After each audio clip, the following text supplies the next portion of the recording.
Before we get started, I just want to say a couple of words about what you are going to hear. First of all, when I was Poet Laureate of Canada, Parliamentary Poet Laureate last year, I was so happy that I was interviewed by the CBC early on in January 2016, and I was asked, what is it that you'd really like to do while you are Poet Laureate? And I said, I want to write, and I want to recite the poem for the 100th anniversary of the Halifax explosion. I said that in January 2016, and the city of Halifax heard me a few months later, actually many months later, and commissioned the poem sometime in the summer of 2017. And we got it done and recited portions of it with Symphony Nova Scotia last fall, which I loved last December on the anniversary, which was terrific. And just a little bit more background for myself about all this, and I will let Tim add a few words as well if you'd like to. I was 7 years old when the 50th anniversary happened of the Halifax explosion back in 1967, and I was haunted by it. I remember picking up the Halifax Herald special issue that winter, my parents did, and I got to read it, and I was frightened. I couldn't sleep easily because I was worried that there'd be another explosion in 1967, and that there'd be more devastation, and so on. I remember reading Will R. Bird's history of the town that died, and some other accounts of the explosion, including the special issue of the Halifax Herald. And so that event for this city has always been part of my consciousness.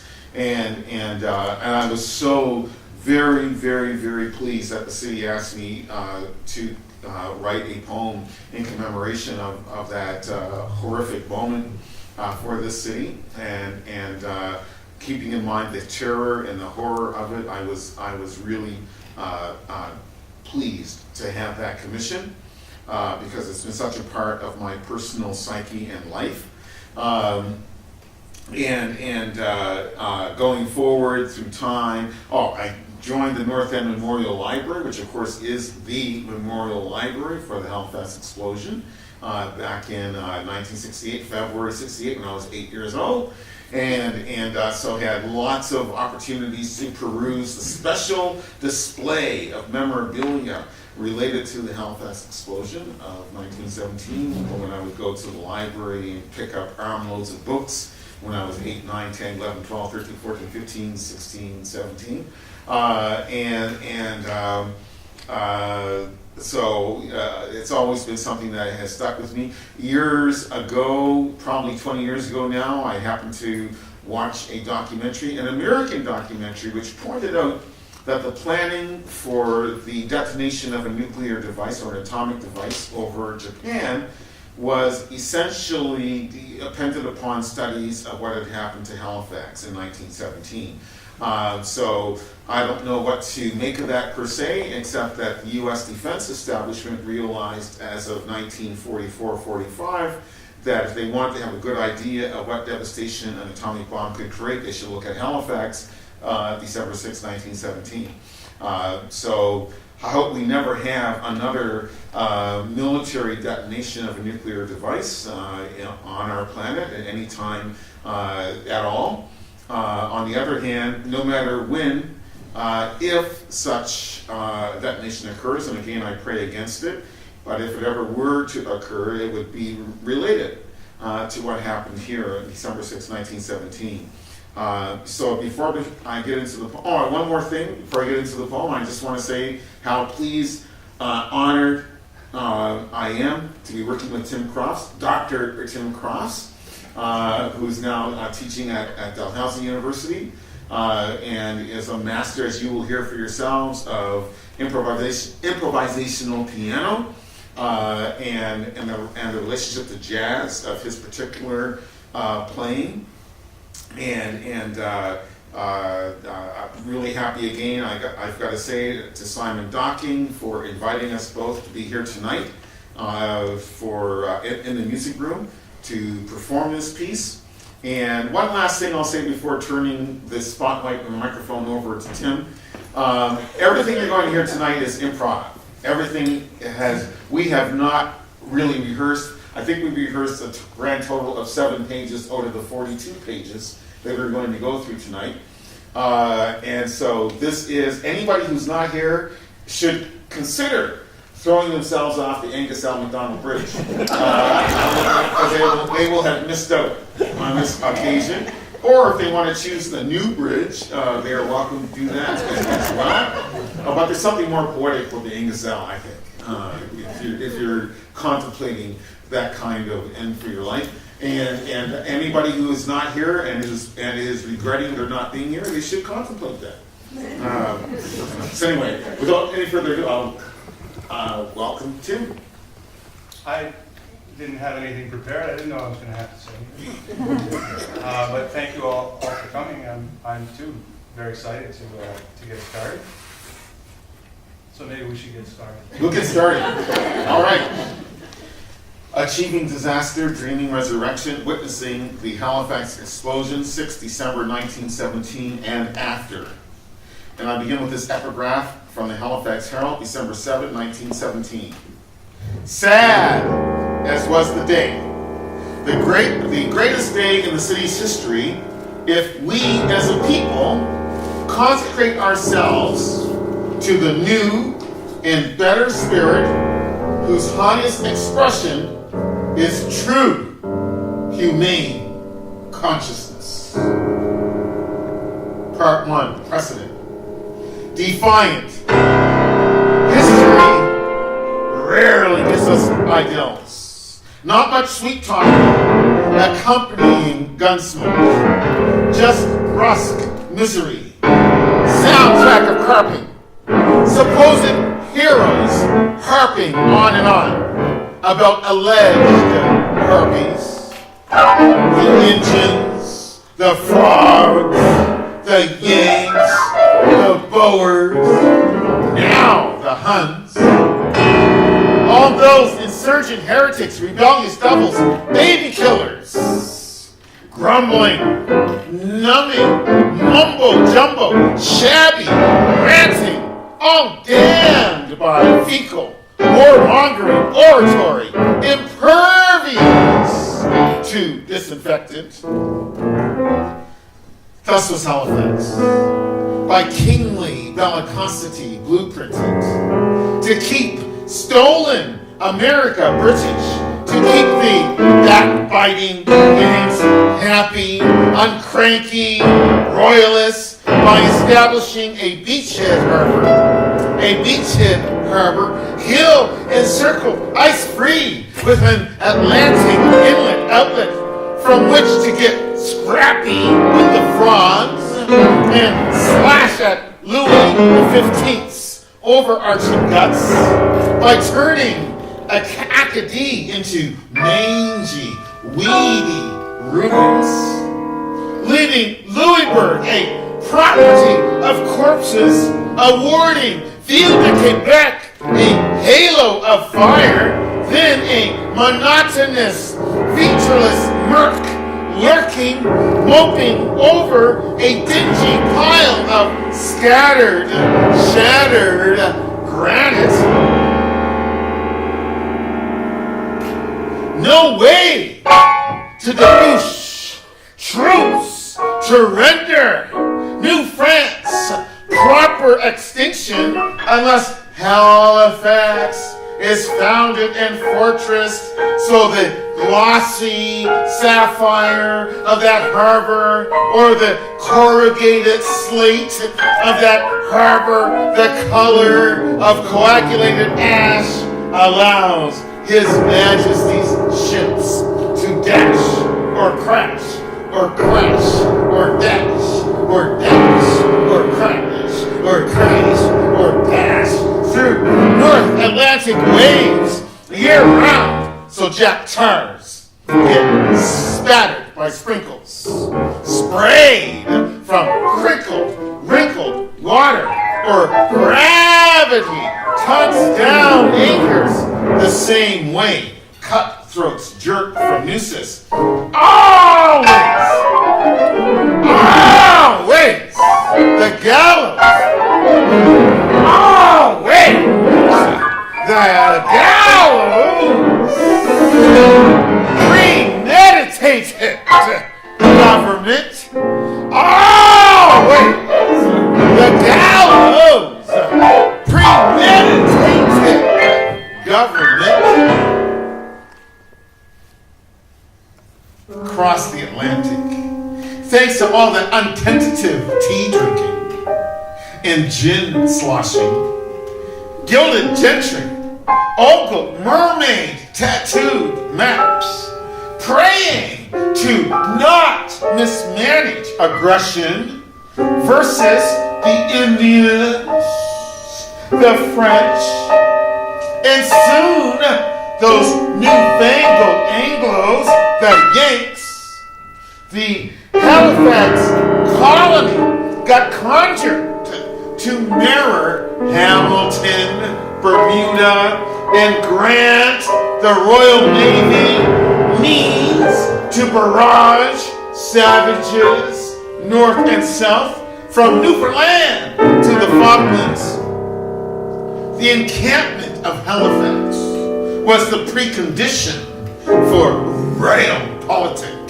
Edward Cornwallis commanded his soldiery to neutralize recalcitrant Micmac by sanctioning their scalping, the slashing or hammering of their foreheads, dashing out their innards, so brains squirted out, looking like custard. The sanguinary rule was pragmatism to turn English Halifaxers into Nova Scotian Haligonians, but grant the natives no quarter, no room to extend their civilization, but either settle down like squatters or settle in as corpses on so-called crown lands. Cornwallis's murderous impulse imported King Lear's Duke of Cornwall as a terrorist imperialist, ethnic cleansing the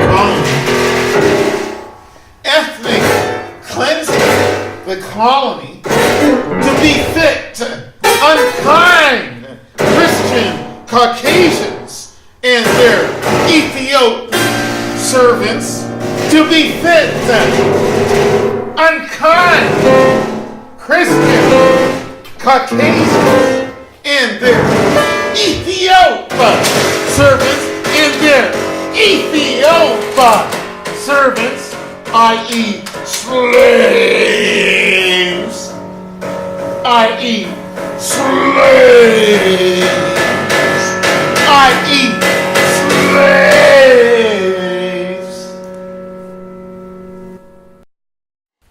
So Halifax matured as a redoubt, spiting soft gusts of influenza or sporadic tempests of TB or spasms, fits of polio or crescendos of rheumatism, to bid formidable formations of ant-like squadrons construct the Citadel's 4-square granite stone trenchant battery to preserve the red ensign flotillas from any foe and allow the transplant of German settlers out of New England, and oversee the muster and exodus of Les Acadiens, 1755, but also the import of hundreds of Yankee or Dixie slaves.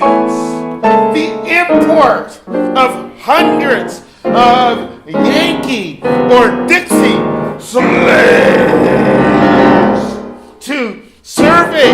through fog after fog, a harbor steamy as a lagoon.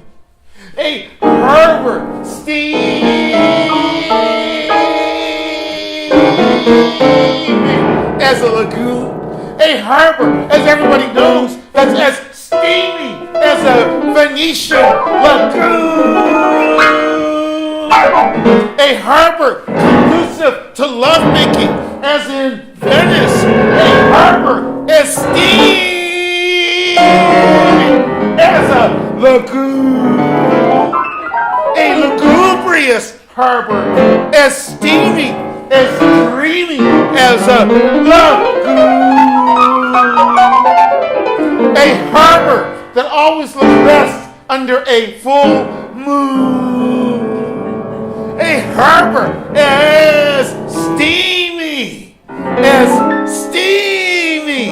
as sweatily steamy as a lagoon. A harbor as lugubrious as a lagoon. A harbor always as steamy and as dreamy under a full moon as a Venetian lagoon.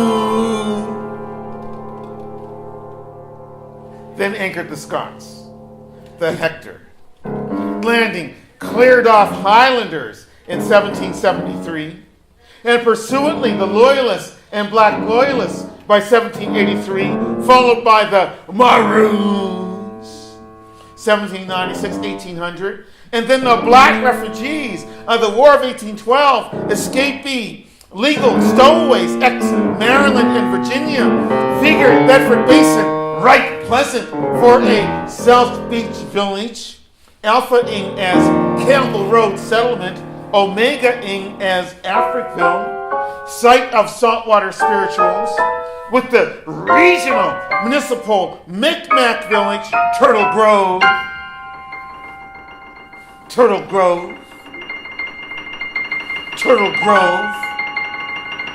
immediately adjacent across the Narrows.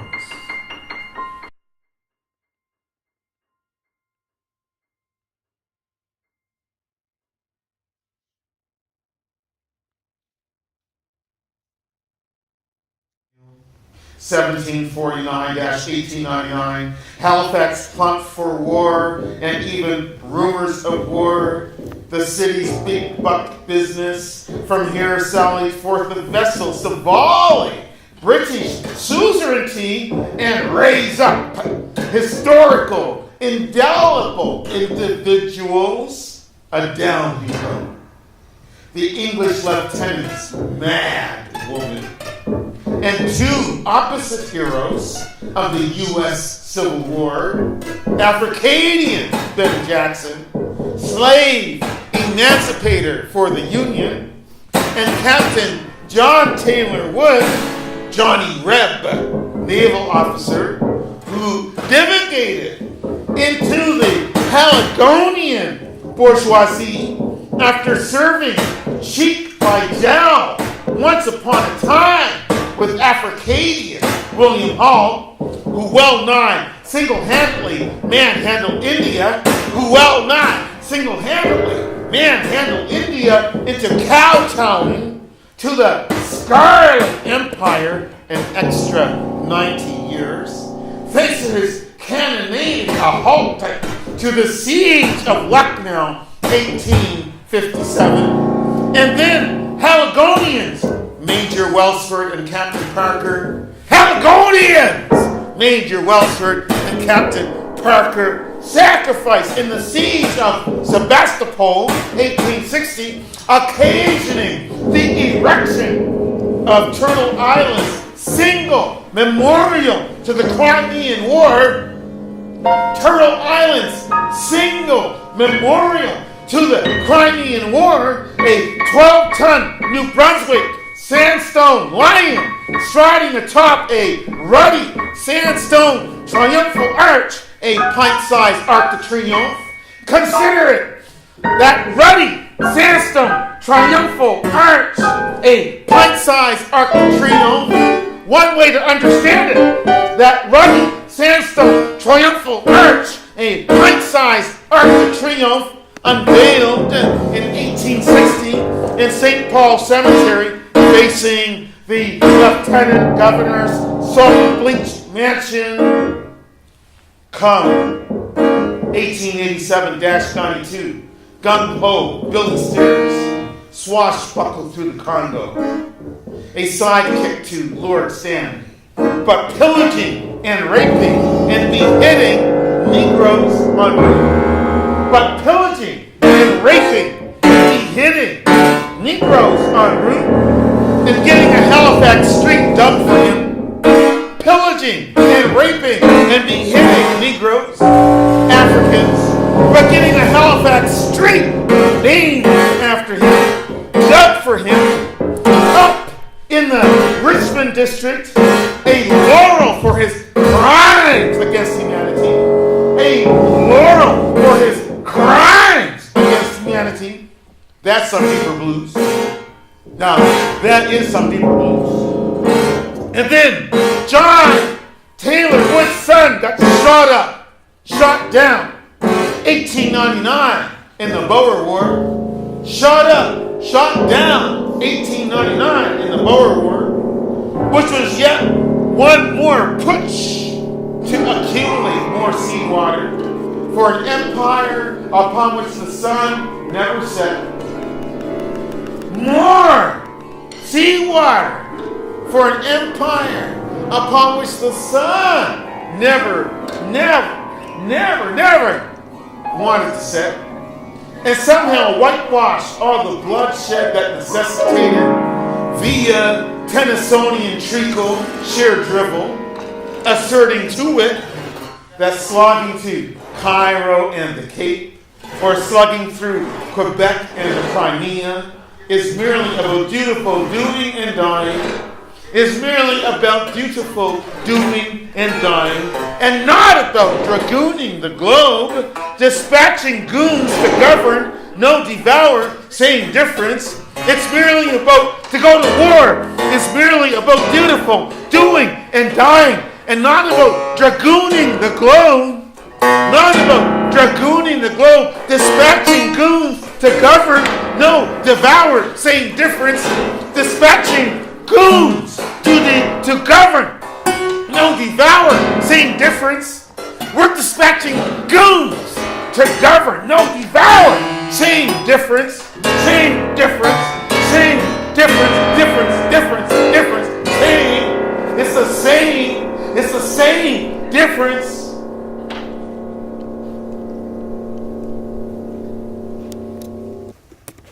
Halifax swaggered into the 20th century as the once and future warrior city, privateer city, war profiteering city, if accommodating also fishers and farmers, but primarily the gunboat guys, eager to consume the rum and grog, gleaned from Caribbean sugarcane, refined in Halifax at Richmond district, in exchange for salt cod, sloot to Jamaica to surface as saltfish and ackee. In exchange for salt cod, sloot to Jamaica to surface as saltfish and ackee, while molasses spooned onto white bread became bread and lolly. To sweeten a diet of tea and condensed milk, poor people's food. Tea and condensed milk, poor people's food. Alongside bologna, Newfie steak. Alongside bologna, Newfie steak. Green tomato chow chow. Green tomato chow chow. And scorned like pig feet, lobster, and cod liver oil. Pig feet, lobster, and cod liver oil. Good for keeping the bow legs off. Good for keeping the bow legs off. Anyway, sailors are as fleeting as waves, lapping in port, once harbored, watered, fed. Then its anchors up and gone again. Away from Jenny, and Jane and Jane and Tart. Away from Jenny and Jane and Jane and Tart. Away from Jenny and Jane and Jane and Tart. There's my broken heart. Away from Jenny and Jane and Jane and Tart. There's my broken heart. Away from Jenny and Jane and Jane and Tart. The wholesome, revivifying luxury of perfume and petticoats. Away from tavern and pub and boxing match, the vertiginous gab and head knockings, and gone their briny oaths, spat out, twits, snuff, and a rum. See him gangway off, helter-skelter, higgledy-piggledy, to one war or action or ruction or another. See him gangway off, helter-skelter, higgledy-piggledy, to one war or action or ruction or another. Cherry of commitment. Better to bugger off. Better to bugger off. Better to bugger off than end up suburban sluggish or lugged off to a bug house. No, it's better to bugger off than end up suburban sluggish or lugged off to a bug house. Lugged off to a bug house, suburban sluggish. No, it's better. It's better to bugger off. Better to bugger off. So Jack Tar, unsettlingly restless, act out nonchalant audacity. So they belt out, farewell to Nova Scotia. So they belt out, farewell to Nova Scotia. So they belt out, farewell to Nova Scotia. They belt out, farewell to Nova Scotia. In big-ass baritones, righteously befitting men of the deeps, righteously befitting men of the deeps, righteously befitting men of the deeps.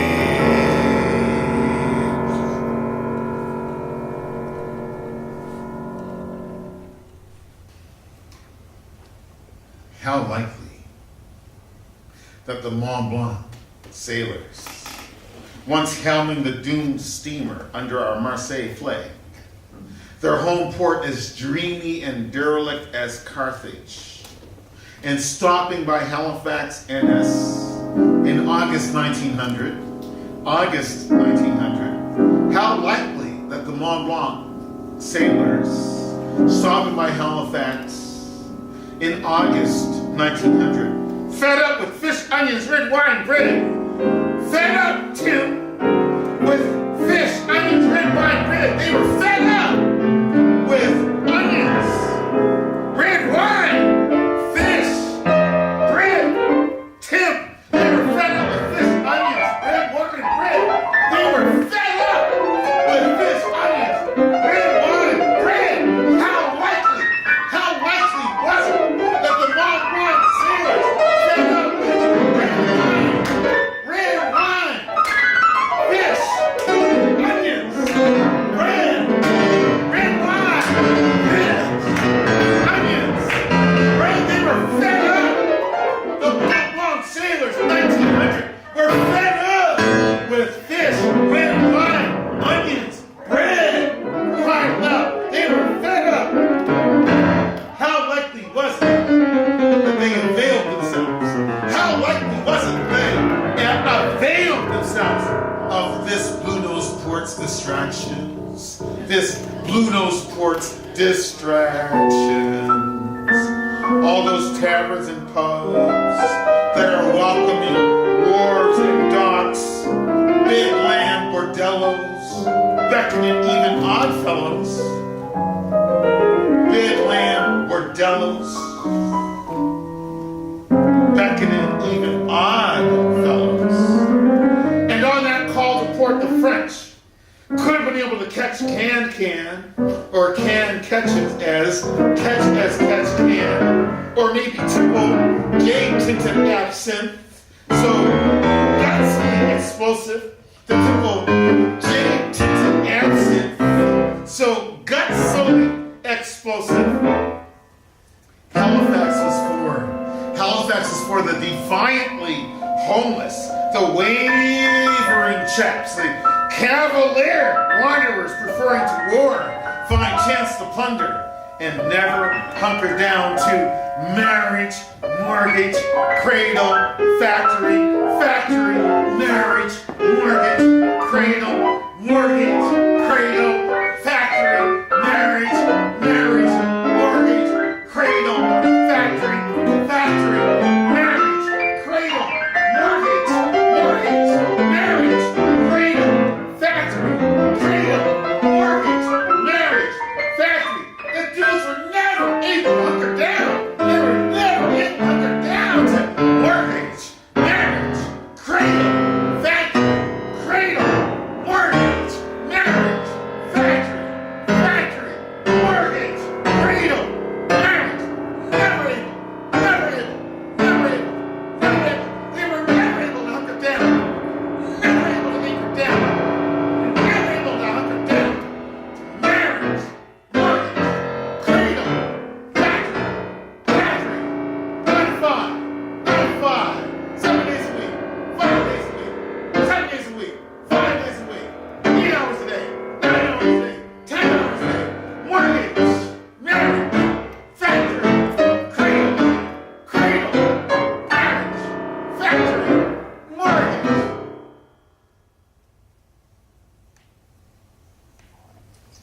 That's the end of part 1. 1914. After yet another desperate crisis for the Britain coal, cotton, steamship empire, the British coal, cotton, steamship empire, striving to keep more gunboats afloat, and if only it could afford to, for oceans are global, than it supposed Germany could supposedly afford. If only Britain could afford to, for oceans are global, that supposed Germany could supposedly afford. Best policy, ask the Dominions to ante up. Ask the Dominions to ante up, to tax their citizenry and consign scrap metal to sea. Staff them with guys who hate real estate. Staff them with guys who hate real estate too close to the grave, but adore royalty somewhat closer to God. Staff them with guys who hate real estate too close to the grave, but adore royalty somewhat closer to God. So the colossal war looming, Canada scratched together a navy, 1910, and soon turfed out, 1911, that French orator, suave grit Laurier, that French talking, French speaking, French orating, suave grit Laurier. Because he didn't say aye. He didn't say aye. Lickety split to King Georgie. Laurier didn't say lickety split to King Georgie. And so we voted in Anglo Smith-Gordon, that silver-haired, black mustache Tory SPM. So we voted in Anglo Smith-Gordon, that silver-haired, black mustache Tory SPM. And once the war got going, gangbusters, Halifax Harbor, requisitioned by Great Britain, enthralled and bossed by John Bull, ratcheted up cranes, gantries, coal yards, coal boats, cross-harbor ferries, ratcheted up cranes, gantries, coal yards, coal boats, cross-harbor ferries, stevedores, offloading tea, sugar, tobacco, whiskey, stevedores offloading tea, sugar, tobacco, whiskey, and loading coal, apples, fish, potatoes, Stanfield's Long Johns, stevedores, loading coal, apples, fish, potatoes, Sandfields, Long Johns, Tim. Sandfields, Long Johns, lonesome rum. Sometimes rum hidden in the Long Johns. Sandfields, Captain Morgan's rum in the Long Johns. Sandfields, Acadian Distillers rum. Sometimes hidden in the Long Johns. Maybe, I don't want to assume. I'm just going to say maybe sometimes the Captain Morgan's rum got hidden. Sometimes only speculating. Sometimes it's the Sandfields Long Johns, Tim. It was casually dangerous, unusually rackety work, even if such allowed pleasures of outbursts, rum bottles uncorked and hefted from lunch buckets, the bobbing of poor boy cats up downtrodden steps, before last frogly over the top, and belly flop machine gun down. Last frogly over the top, and belly flop machine gun down.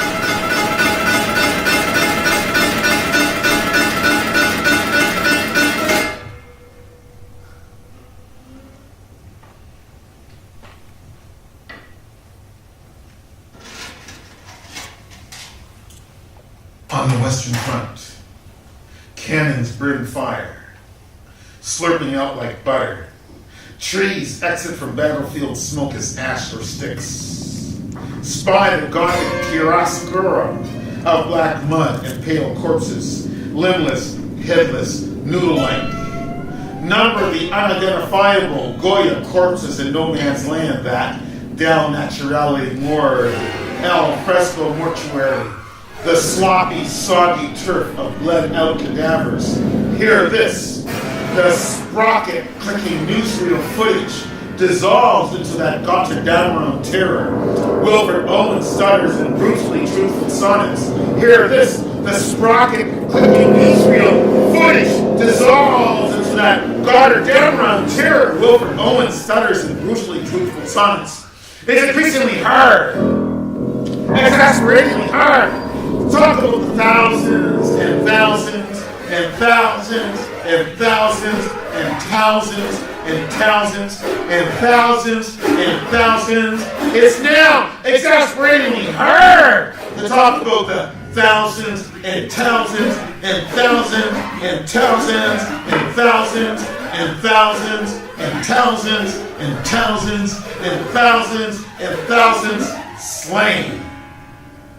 Adonis has gone to garbage. All the silent heroes now silenced. All their ambitions scrubbed.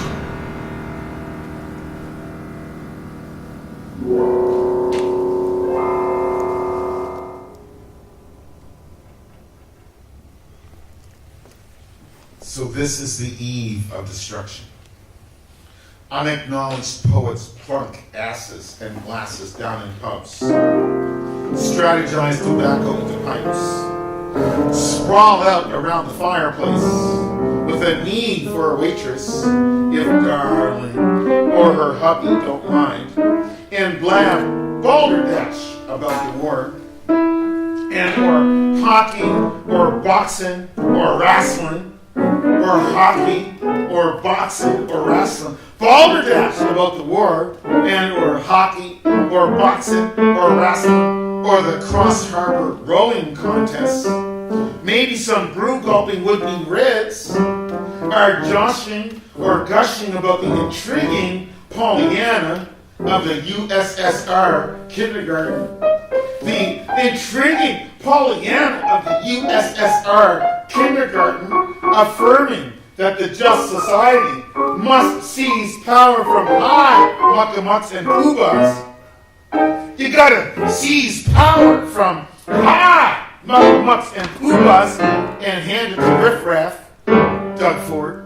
You gotta seize power from high muckamucks and poobahs and hand it to the riffraff. You gotta seize power, Tim. You gotta seize power from the high muckamucks and riffraff, from the high muckamucks and poobahs, and hand it to the riffraff, and hand it to the so-called riffraff, they also wager on who really tops at war, Brits or Yanks. And why won't Frenchy Canucks?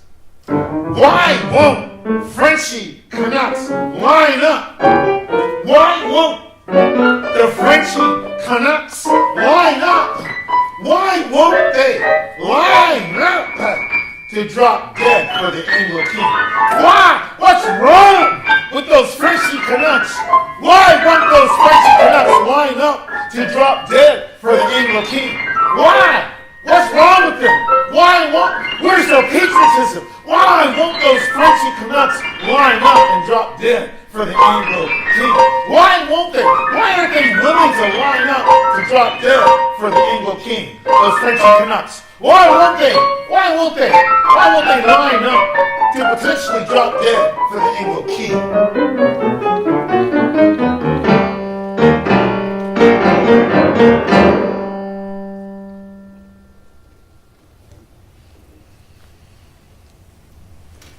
So there's just enough of a war frenzy in Nova Scotia's capital to chuff the red coat military, Halifax merchants, and lads itching to combat test courage and sail home heroic. After all, the Johnny-come-lately Yanks ain't seen much battle yet.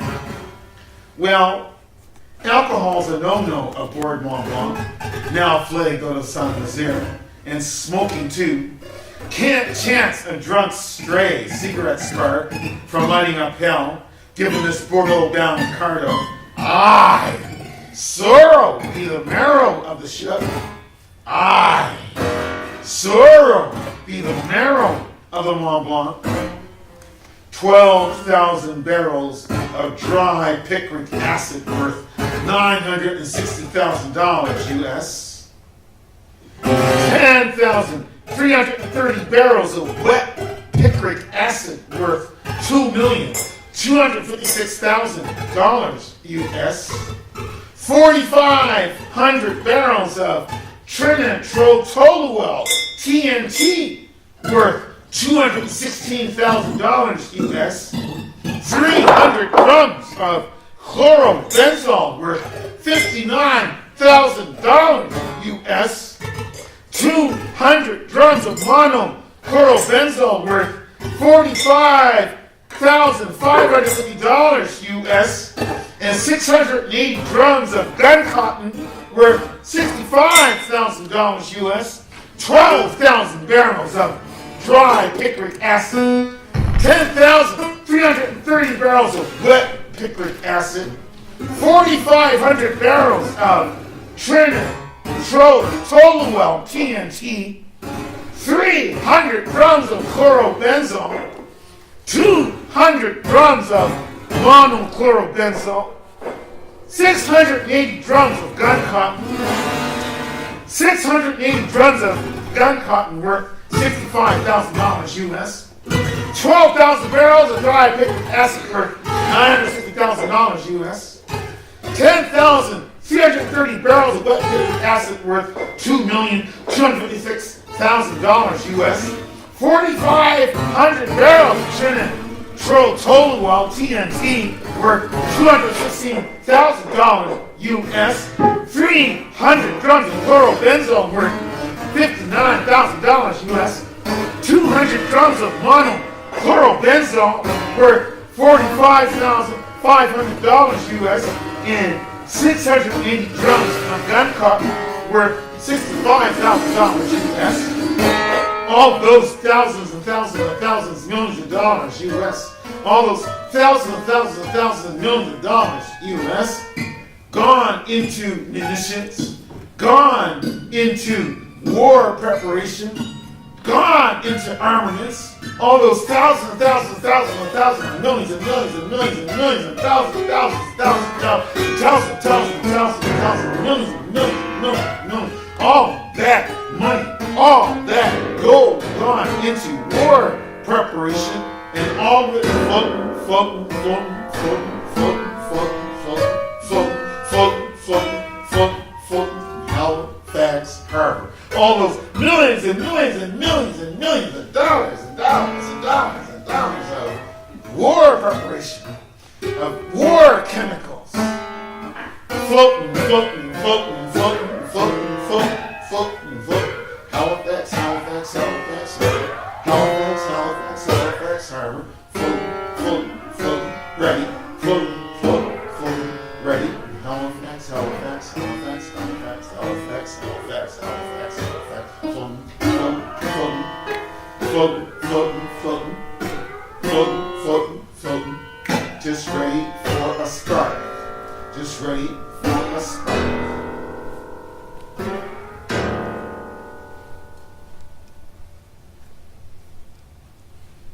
Aimé Lemedec, sober, pragmatic, and his conciliary, pilot Frank Mackey, lawyerly but likable, and crew, thankless tasked operatives, just have to bunk down with taut nerves for the night, snore like drug addicts in beds unfurled atop $3.6 million U.S. of munitions, some 3,000 tons of explosives, golly gee, enough smackaroos to blow away almost any city the kingdom come. Outside the anti-U-boat nets, iron chains and steel mesh, promptly plunk down at dusk to ward off Kaiser-class subs, hinder any harbor marauding, let the anchor drop down fathoms, while on the upper deck, black flots of oil cans roost like portly, squat, unflappable crows. It's a coffin ship, demonically a dead ringer. The good news, munition ships get to drift through harbor regulations scot-free. Munition ships get to drift through harbor regulations scot-free, lest slit-eyed spies be afoot. They can't be flagged as hazards. Emo is stuck in Bedford Basin. The coal supply boat forgot to materialize. So now that Norwegian vessel with clothes, furniture, dishes, and food, all donated to succor the Bosch-besieged Belgians, whose emperor had once terrorized the Congo, lest we forget. With clothes, furniture, dishes, and food, all donated to succor the Bosch-besieged Belgians, whose emperor had once terrorized the Congo, lest we forget, is stopped fuming for the night and is anxious to surge the open sea and a full throttle crossing to Europe soon as dawn's pink sky serves as the ship's green light. Soon as the dawn's pink sky serves as the ship's green light, Captain Hakron Fromm wants to get away and may countermand or contradict in any tentative feud the expert savvy pilot William Hayes to try to get Emo clear out of Halifax by any means necessary, to try to get Emo clear from Halifax by any means necessary at the topmost speed possible as his bottom line, at the topmost speed possible as his bottom line.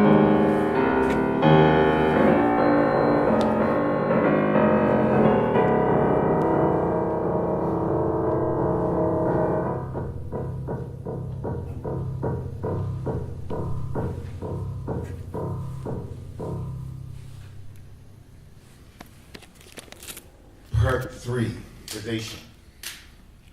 Well, Emo is kicking up some foam. Flabby wash flopping back as she steams from Bedford Basin past Tufts Cove, Turtle Grove, and must almost sideswipe Mont Blanc at the Narrows, Africville, Negro Point, which is possible if Emo can clip closer to Halifax and let Mont Blanc hug the Dartmouth shore. Opposing and closing, not menacingly, is Mont Blanc chugging placidly, plodding through colluding furrows, which is possible if Emo can clip closer to Halifax and let Mont Blanc hug the Dartmouth shore. Opposing and closing, not menacingly, is Mont Blanc chugging placidly, plodding through colluding furrows. This Thursday morning, December 6, 1917, sultry, soft gold sunlight, balmy like Indian summer, warm like Thanksgiving. Is no way as frosty as St. Nick's month gonna be. It's a work day, school day, and the blue that sea and sky is promising. And the blue that sea and sky is promising, just as the Eastern Front is promising. Just as the Eastern Front is promising. But maybe the Western Front will end up promising. And King Georgie's cousin, the Prussian Caesar, Willie, will finally be carved up willy-nilly. But maybe the Western Front will end up promising. And King Georgie's cousin, the Prussian Caesar, Willie, will finally be carved up, but willy-nilly, like Christmas turkey. Promising might be the Western Front too. And King Georgie's cousin, the Prussian Caesar, Willie, his cousin, the Prussian Caesar, Willie, will finally get carved up. Finally get carved up. Willy-nilly, finally get carved up. Willy-nilly, like Christmas turkey, thanks to the fresh infusion of Yankee blades into the bloodletting as of October 1917.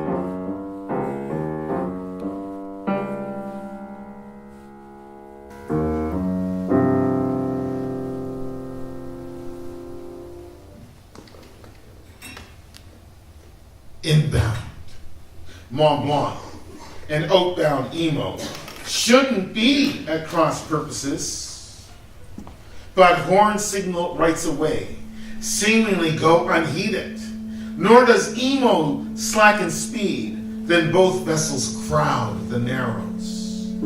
And Le Medec's relentless caution gotta yield to angina stroking concern. Gotta yield to angina stroking concern. A fiesta of blunders is inexplicably being staged, as if a saboteur is scheming treachery.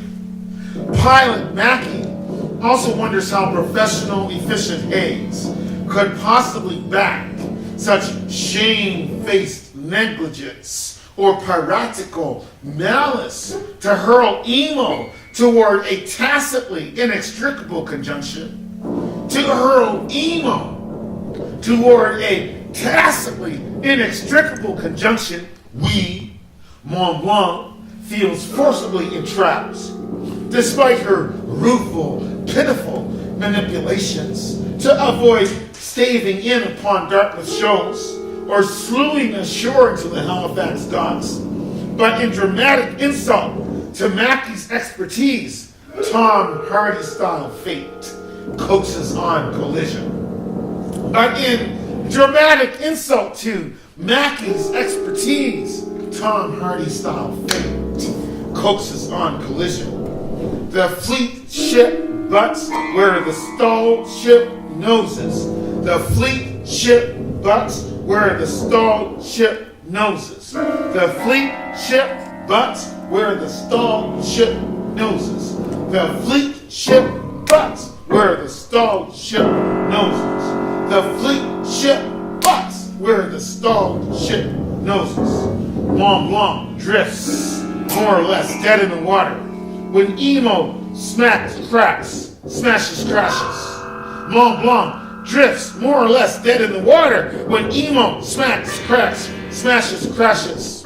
Mont Blanc drifts more or less dead in the water when emo smacks, cracks, smashes, crashes, bound to hull. Even then, there's still a chance to dodge the local Holocaust that's been plotted for Europe's battlefields, to stave off concussion, conceiving percussion, but even then there's still a chance to dodge the local Holocaust that's been plotted for Europe's battlefields, to stave off concussion, conceiving percussion, but emo reverses itself to allow for review of damage and fault, repair of damage and rebuke of fault. Emo's retro motion sets metal grinding against metal, sets metal grinding against metal, sets metal grinding against metal. Sparks shoot into instant incendiary light. Friction between metal plates, the fusion and fission of the vessels, ignites the fuse of the war-logged cherry bomb afloat. The war-logged cherry bomb afloat. That's Mont Blanc. 8:40 a.m.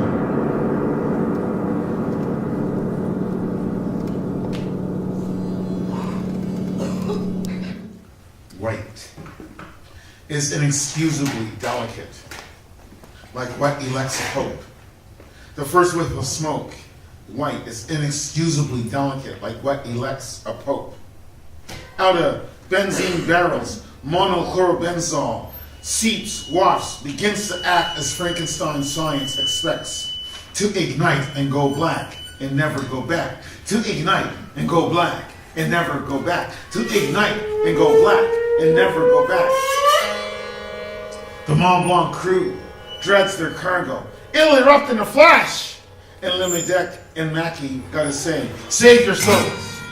And the sailors scatter like rats. They scatter like rats. Sure. Rowing like doubles for the Turtle Grove shore. Rowing like doubles for the Turtle Grove shore.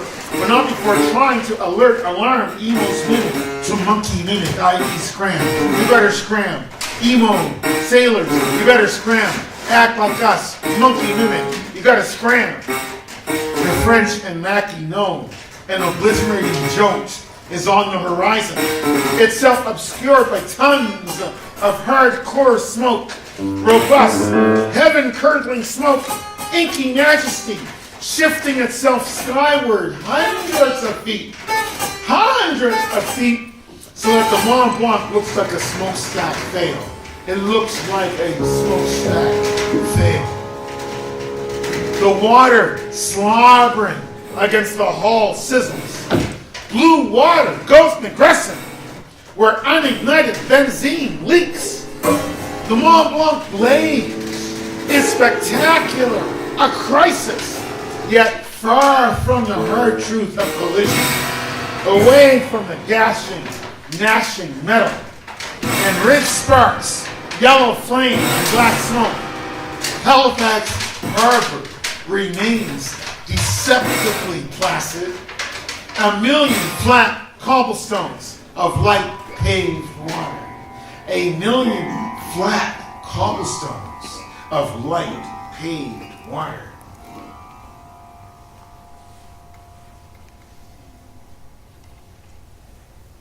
Nine a.m. Punctual salutations resonate in Richmond homes as spouses trudge to factory or menial jobs. Children troop to school, and many of these cheery kiss-cheek goodbyes,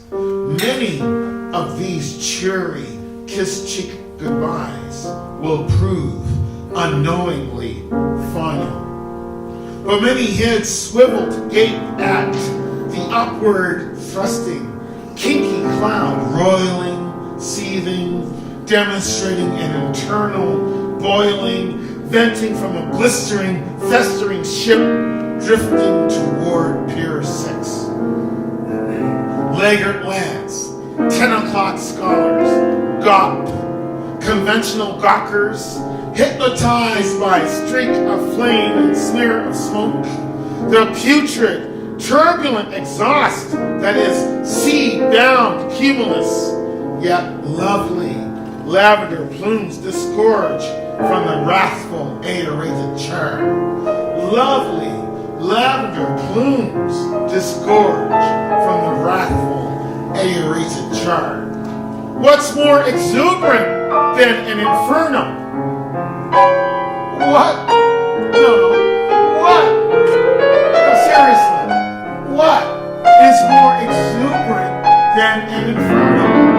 Sincerely. What is more exuberant than an inferno? What, pray tell, is more exuberant, aberrant, but exuberant than an inferno? What is more exuberant than an aberrant, more or less aberrant inferno? What is more exuberant than an aberrant inferno?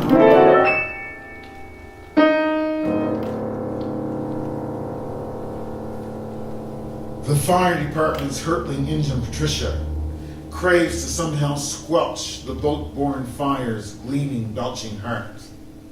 Lavishly yellow ochre, immodest as mustard, grimy gray flickering under that licorice-colored columnar nap, the more or less pumped-up clumping. Nervy firefighter siren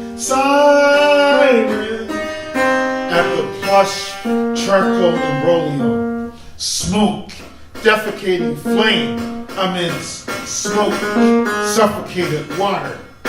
The zooming cars, iron klaxon smacks each ear, hard as the boom of benzene barrels bursting like shells.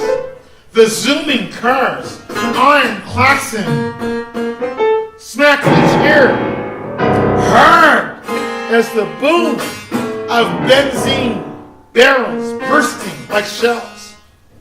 Few ever expect the future.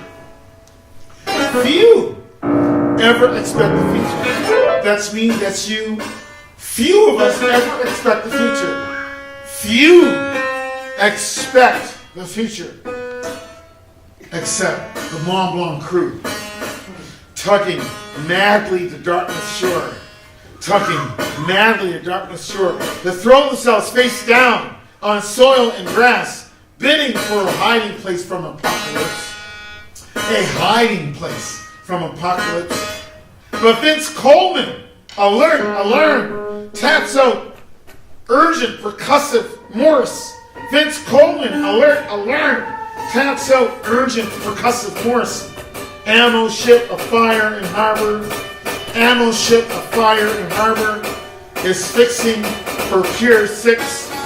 Vince Coleman taps out urgent percussive Morse. Ammo ship afire in harbor is fixing for Pier 6. The Hulk's doomed to detonate.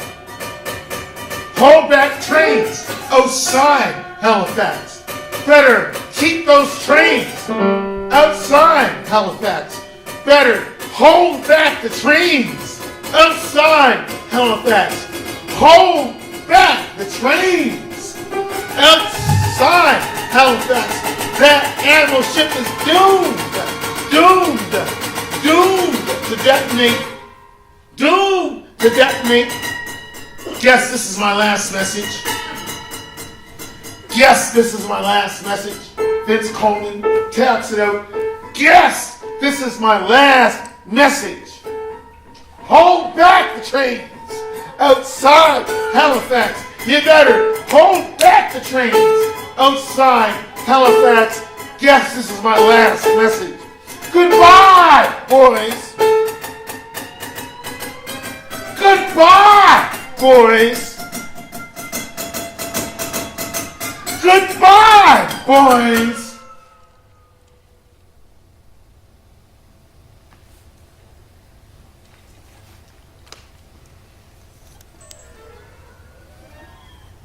(9:04 a.m.) Witness the melting ship beneath the smoke-blotted sun. Witness the melting ship beneath the smoke-blotted sun. Thou canst. Glass bits have haggard thine eyes. Or the intense gleam of morsel-made lightning has opaqued thy sight. Mont Blanc divides as rightly as a woman becoming a mother.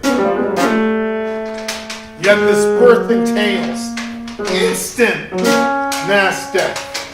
The toll numerically as long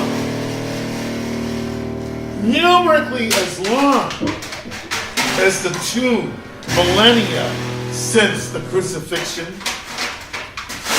The death toll numerically as long as the 2 millennia since the crucifixion. The detonation was vanguard desolation.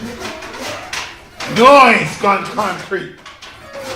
Then disintegrated into banshee. Noise gone concrete. Then disintegrated into banshee. Noise gone concrete. Then disintegrated into banshee.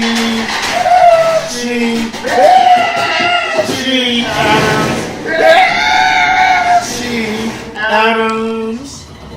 Last one. A surface to air to surface trajectory. The Mont Blanc's anchor goes rogue. Tilt-a-whirl's naval architecture into avionics. Its slingshot flight equals a scrappy riposte. And iron-mongering boomerang. A scrappy riposte. So iron-mongering boomerangs now harbor water. Clobbers all harbor offices. Thanks to an unusual gaping gash, an azura negra aperture, the segregation of the urban and the aquatic endeth. The harbor volcanoes upward as the blast wave hammers down. Unfathomable fathoms, cratering a bottom. Emo's too bulky to plunge down into Mont Blanc's atlas. It's too bulky to plunge down into Mont Blanc's atlas. Its muscly side slammed upon darkness shoulders, bogged down in gravel, mash, pebbles, level to mud, while the Mont Blanc endures immediate scuttling by rebutting its existence, vanishing into smithereens.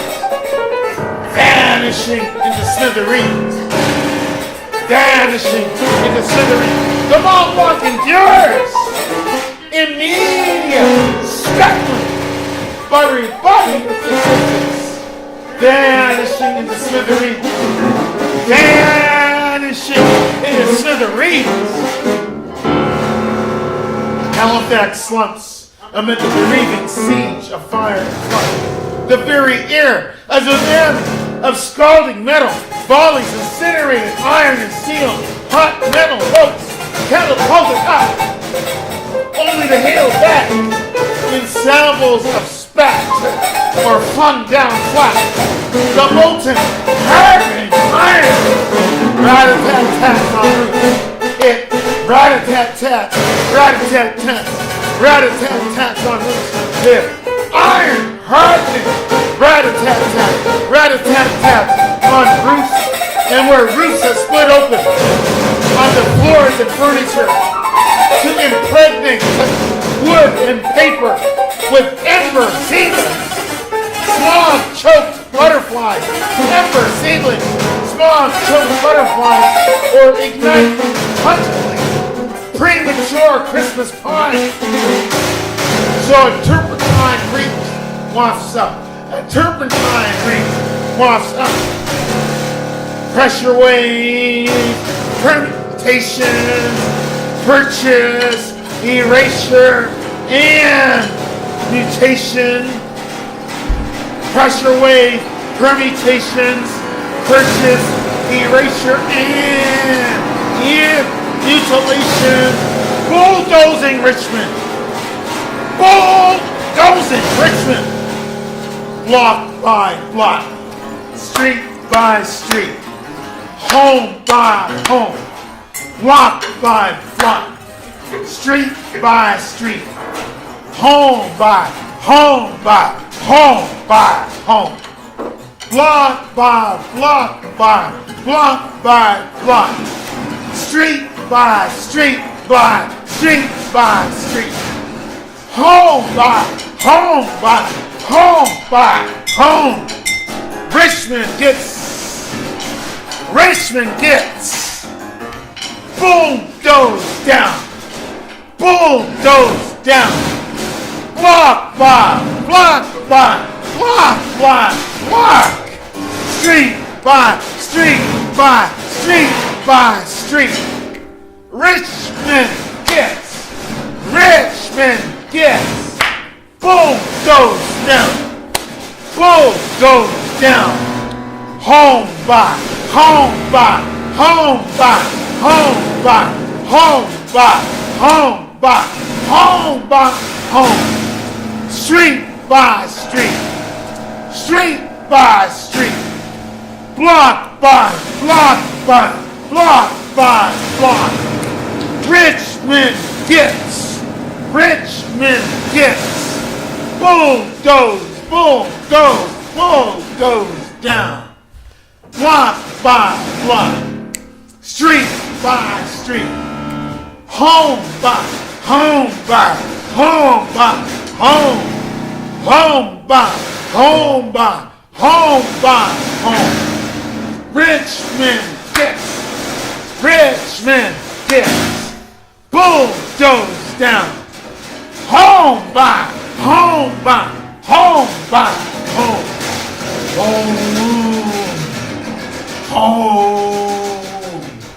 home, home. Richmond gets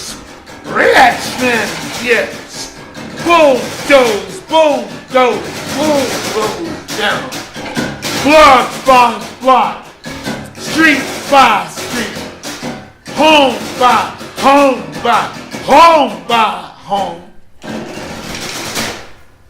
Where doors have been pulped to molecules, one discovers bashed, dented, broke, dull denizens. Fires stiffen, firm, though the overall shape performs amoeba-like shifting as houses splinter into inflammable lean-tos or smoldering nooks, bricks cornered by hobbling heat. Windows slip from frames, glass fails, becomes wind. Instantly, two good eyes are as good as dead, and any surviving eye is a pocket of tears. Any surviving eye is a pocket of tears. See, tissue, skin, cut open now, red wet through muscle. Tissue, skin, cut open, red wet through muscle. See, tissue, skin, cut open now, red wet through muscle. Incredulous molars crunch on beleaguered pains.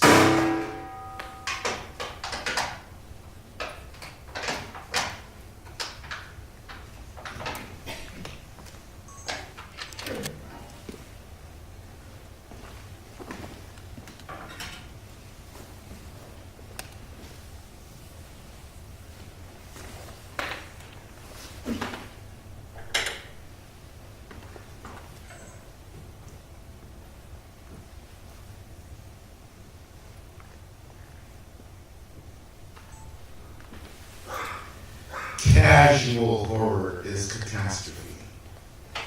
Northern Halifax's Sugar Hill District, Richmond, is history.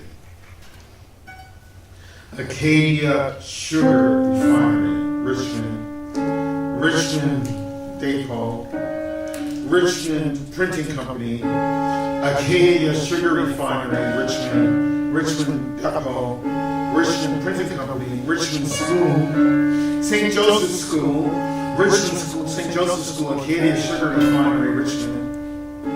Protestant Orphanage and School, Richmond School, St. Joseph's School.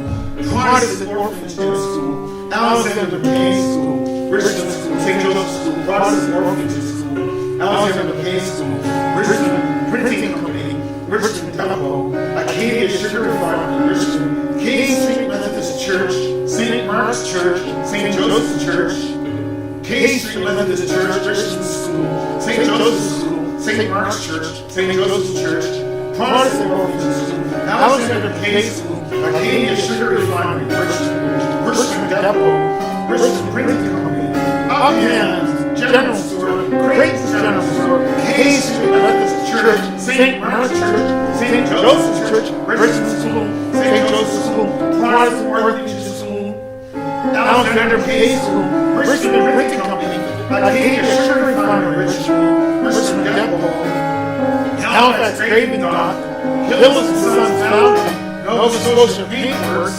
Acadia Sugar Refinery, Richmond Depot, Richmond Printing Company, Richmond School, St. Joseph's School, Protestant Orphanage School, Alexander McKay School, K Street Methodist Church, St. Mark's Church, St. Joseph's Church, Africville Seafood Church, Uphands General Store, Creighton's General Store, Halifax Graving Dock, Hillis and Sons Foundry, Nova Scotia Paintworks, and Olin's Breweries.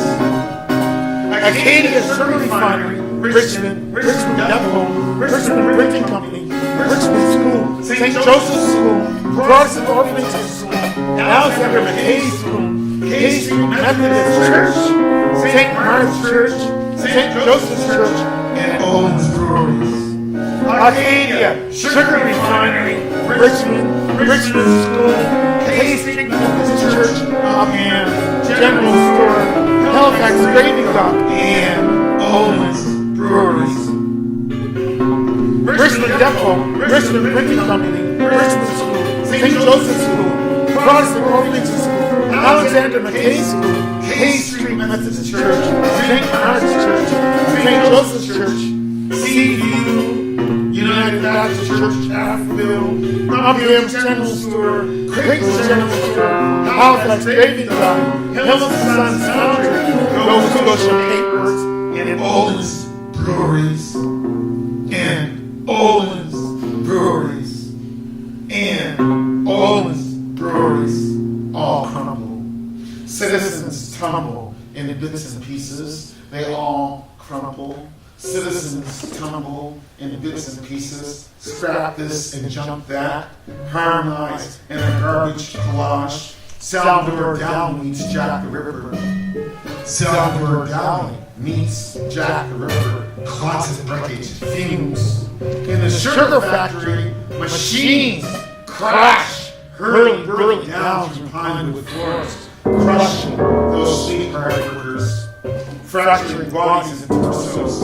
In the sugar factory, the Richmond district, machines crash, hurling down through Pinewood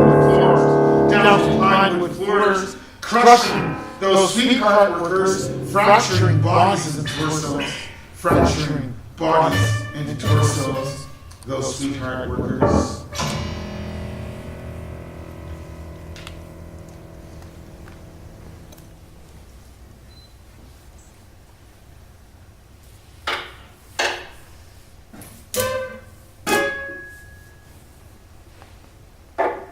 Households, hundreds hunker, frozen in dreadful alteration. Carpets, sport slime, ash, mulch. Living rooms feed, picnicking dolls. That some lived and others died proves God contradictory, or that he hath perfect liberty. The familiar miracle of survival is actually unique in each circumstance. The explosion, exaggerated caprice, to decapitate a baby and denude the mother. Survivor, grope, rump first over rubble. Find your child, find your spouse alive. Don't hope so. If the living are trapped in timber beams already incensed by coals, about to spit or roast, flesh caught therein, and waft the stench of a summer mortuary.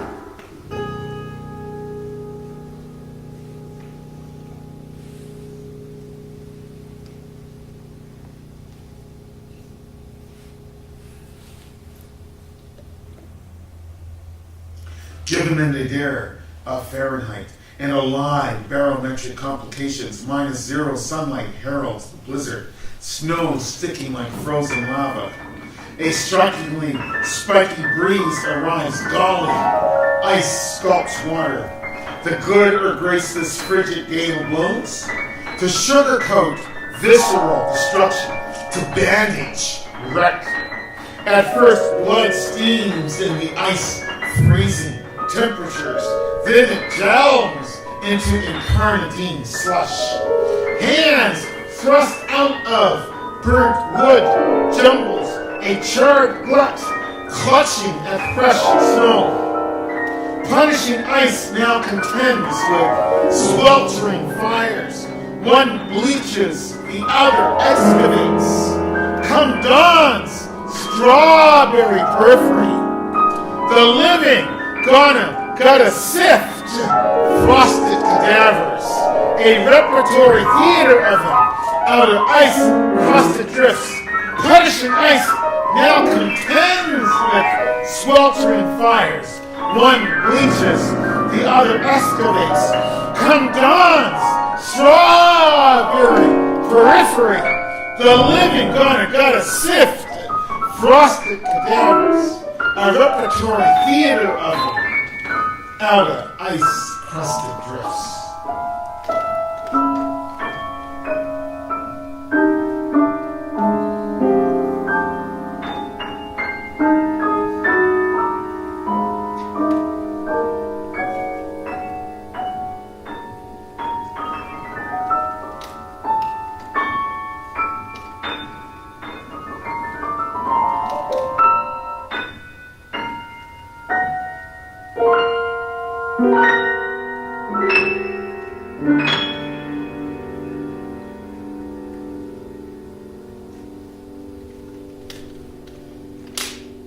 But all hail the arrival of the emergency trains ex-Massachusetts.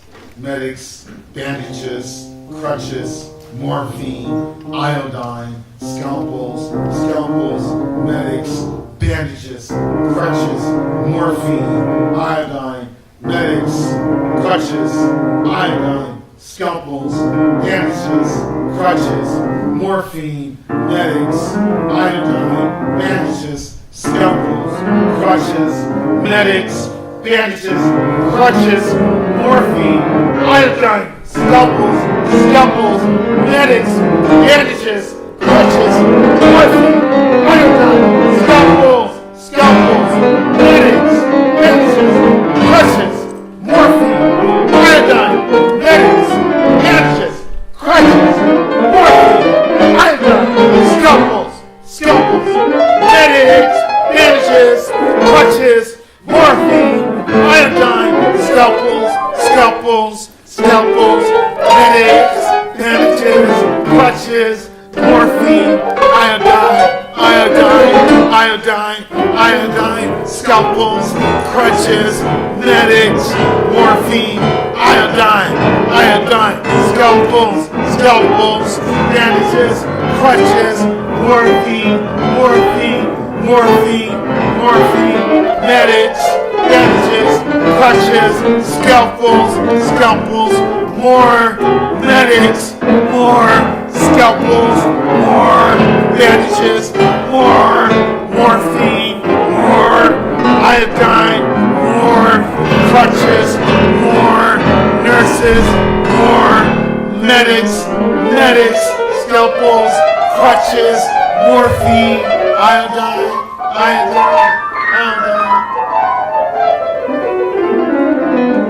Soon, bedraggled Dirt Street doctors, nurses regard Frank McKelvey Bell, a dude but feminist novelist. White coats, blackened, blood-splashed, straggle from ward to white sheet, nailed together ward to conduct principally the staccato work of plucking out stricken eyes,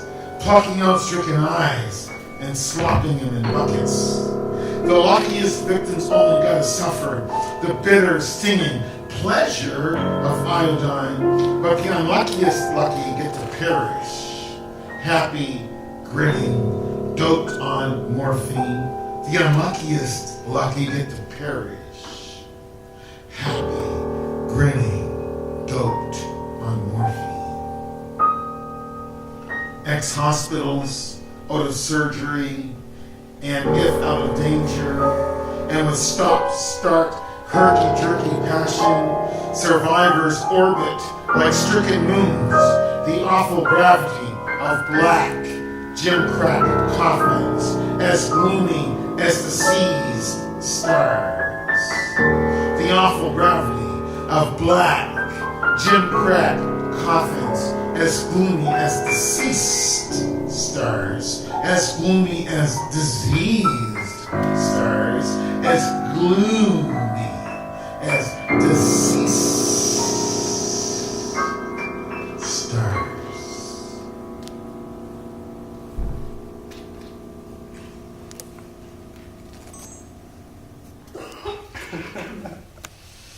We're getting there. We're about to start part 4, which is prejudice, which is, of course, about the aftermath to the explosion. Where does blame fall? Where does fault lay? Whose incompetence lobbed Bobby Munitions Act? No, let's say torpedoed a city.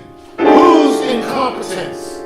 Whose incompetence lobbed Bobby Munitions Act? Nope, let's say torpedoed the city. Whose incompetence? Whose incompetence lobbed Bobby Munitions Act? Nope, let's say torpedoed the city. Whose chicanery and or shoddy planning? Whose chicanery and or shoddy planning beheaded babes and cribs? Whose incompetence? Whose incompetence beheaded babes and cribs? Whose incompetence beheaded babes and cribs? Who was spared? Who engulfed? Whose incompetence beheaded babes and cribs? Whose incompetence beheaded babes and cribs? Who materialized clutching spoils? Who ran into the wreckage to clutch at spoils? Who materialized clutching spoils? Who emerged spotless? Who emerged undamaged? Who emerged clutching at spoils? Who emerged undamaged? Who emerged spotless? Who emerged blackened? Who emerged black and bloody out of the fog? Who came out of the fog blackened, bloody? Who came out of the fog? Who disappeared into droopy smoke, frothy light? Who is now listed as missing? Who came out of the fog clutching at spoils? Who is listed now as missing? Who came out of the fog clutching at spoils? Who is listed now as missing? That most sadistic bureaucratic stamp? Who was crucified upon razor-sharp shambles? Who felt needles fanging eyes? Whose feverish recaps of trauma prefaced his or her coma? Whose feverish recaps of trauma prefaced his or her coma? Whose incompetence beheaded babes and cribs? Who materialized clutching spoils? Who emerged spotless out of fog? Who disappeared as droopy smoke, frothy light, and is listed now as missing? That most sadistic bureaucratic stamp. Who was crucified upon razor-sharp shambles, who felt needles, fanging eyes, whose feverish recaps of trauma prefaced his or her coma, whose recaps of trauma prefaced his or her coma.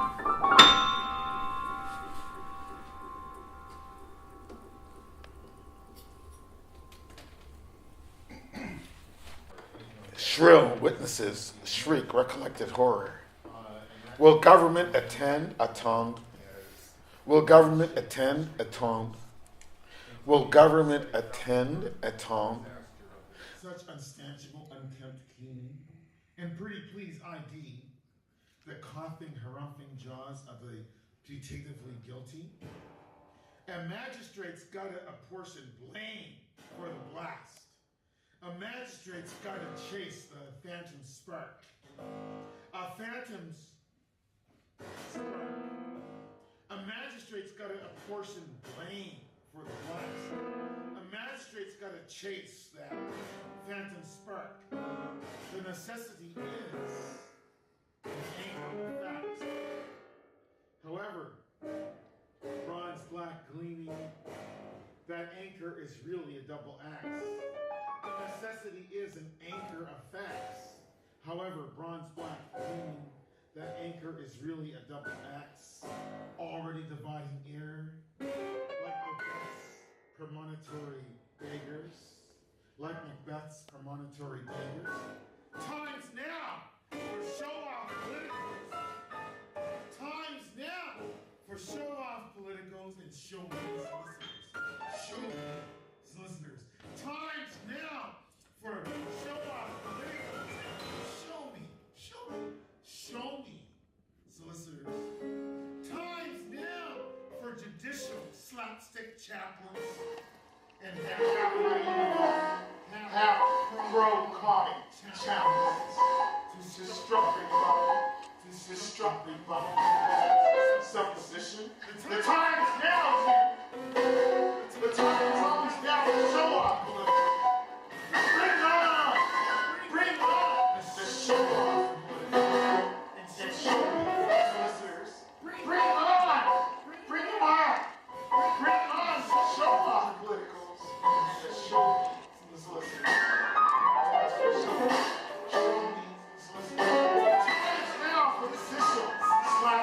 Chaplains and half hyena acting, half pro-con chaplains. Distract rebuttal. Oh, supposition. To be rancorous. Cantankerous, rancorous anger. The time is now. The time is come.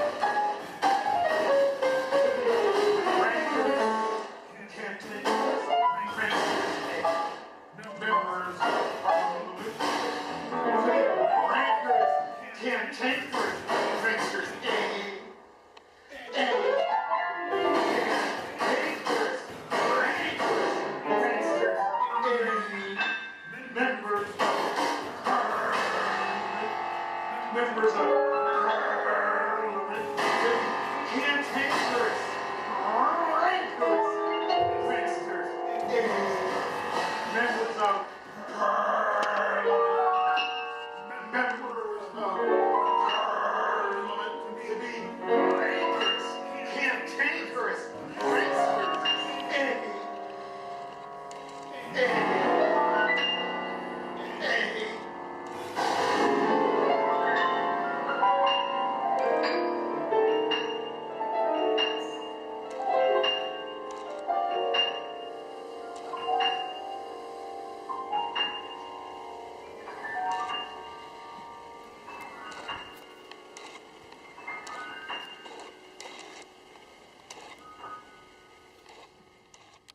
Soused, grousing lawyers prepare a cache of papers, exuberant with accusation. They rally in pubs, sounding through cup after cup. So liquor bitingly embitters their quarrels, to be staged outrageously in the glossy lamped courtroom. The thrilling overture to the swish of robes, bang of gavel, is a prime ministerial visit. The thrilling overture to the swish of robes, bang of gavel is a prime ministerial visit. The thrilling overture to the swish of robes, bang of gavel is a prime ministerial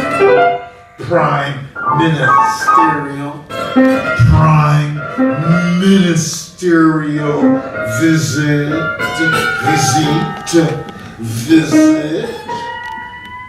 The thrilling overture to the swish of robes, bang of gavel is a prime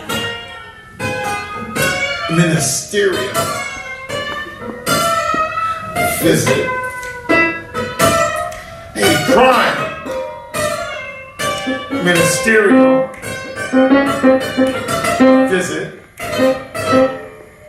The thrilling overture to the swish of robes, bang of gavel is a prime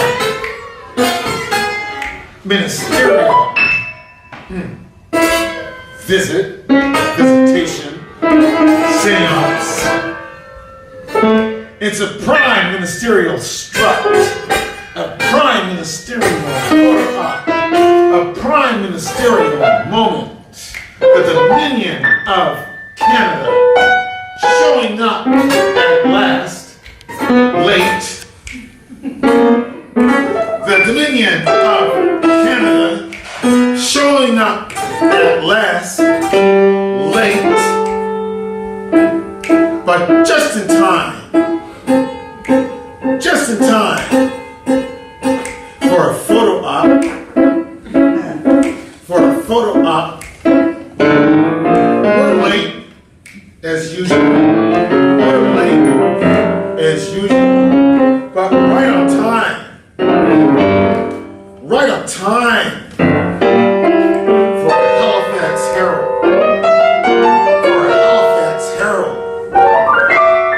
black and white, dazzling, or black and white, dazzling photo op. The Prime Minister arrives, top hat and tails, right on time, late, for a Halifax Herald,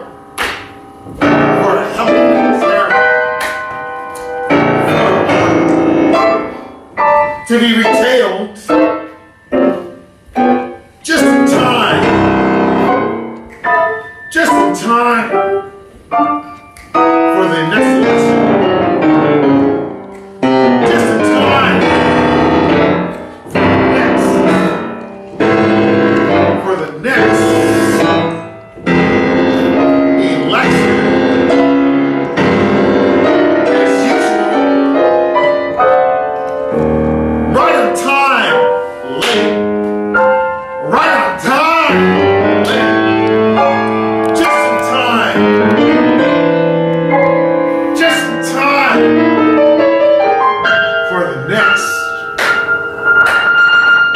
for the next election.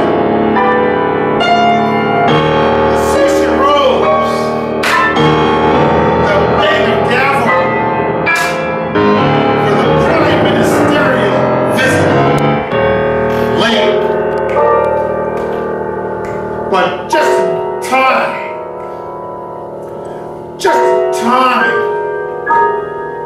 for the next election campaign. Parliamentary posturing, as congenital as decay, to scatter floral bouquets over corpses and deter allegations of constitutional neglect. To deter allegations of constitutional neglect.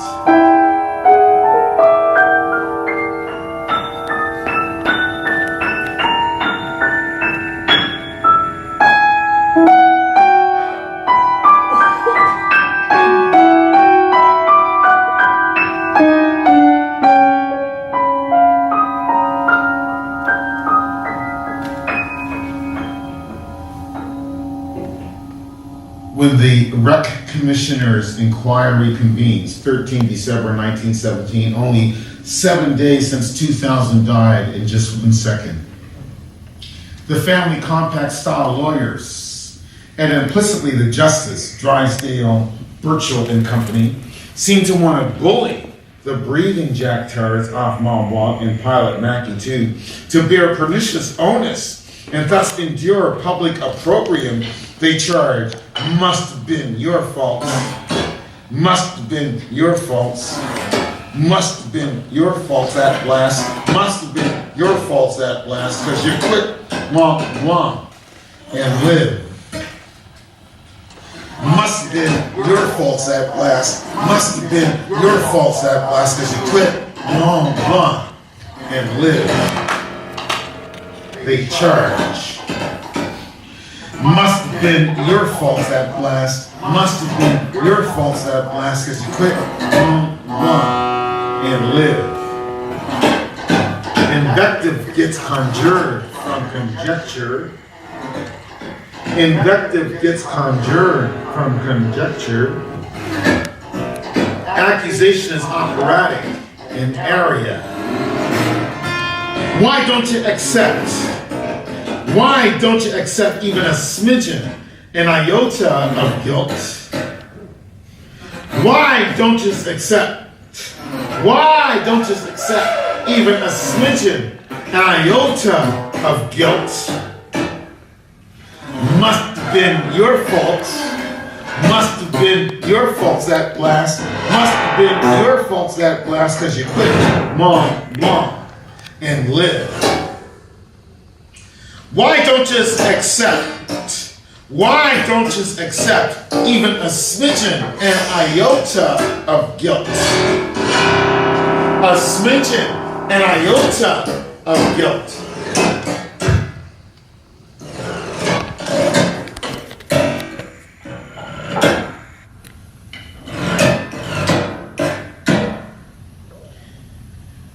But Mackey and Captain Limendeck stayed the course. Emo was racing out Medford Basin at bat out of hell, hellish knots, nautical miles per hour at a soar speed, and proved unwilling to yield what it didn't have by rights right away, and let Mont Blanc slide through the narrows. Curt were the competent captain and pilot. Smarting was their conviction that Emo had been impetuous, improvident, impious, impish, lumping, reckless, steaming, bullish, like a government at war. Steaming, bullish, like a government at war. The Emo, they said, was steaming bullish, like a government at war, through the narrows. Steaming bullish through the narrows, as if to shoulder aside Mont Blanc. As if to shoulder aside Mont Blanc. Meanwhile, preposterous Christmas time widows and other jobless, virile, plaintive saints, suddenly, sloppily, spouseless, houseless, childless, zigzag the courthouse labyrinth, only to hear asp-hissed excuses, raspy rationales, waspish accusation, insiders to plein air devastation. They are outsiders to the court, who may view them as impatient patients, as if by being face-to-face with the doctors of law, they could conceivably identify justice. Insiders to plein air devastation, and outsiders to the court, who may view them as impatient patients, as if by being face-to-face with the doctors of law. The doctors of law. You don't want to be face-to-face with the doctors of law. You don't want to be face-to-face ever with the doctors of law. Being face-to-face with the doctors of law, they could conceivably identify justice. What else can their fate be but charity, relief, thoughts, skeletal remains that could be Mr. and Mrs. Expert and Apprentice, skeletal remains that might be mixed up with machine parts, skeletal remains that could be Mr. and Mrs. Expert and Apprentice, skeletal remains that could be mixed up with machine parts, mixed up with machine parts, skeletal remains that could be Mr. and Mrs. expert and apprentice, mixed up with machine parts, skeleton remains, vertiginous returns of shell make unknowable facts, but also must come new street names, whitewashing, sanitizing, charismatic gardens. Richmond, unified, right out of existence. Richmond, unified, right out of existence. Hydrostone.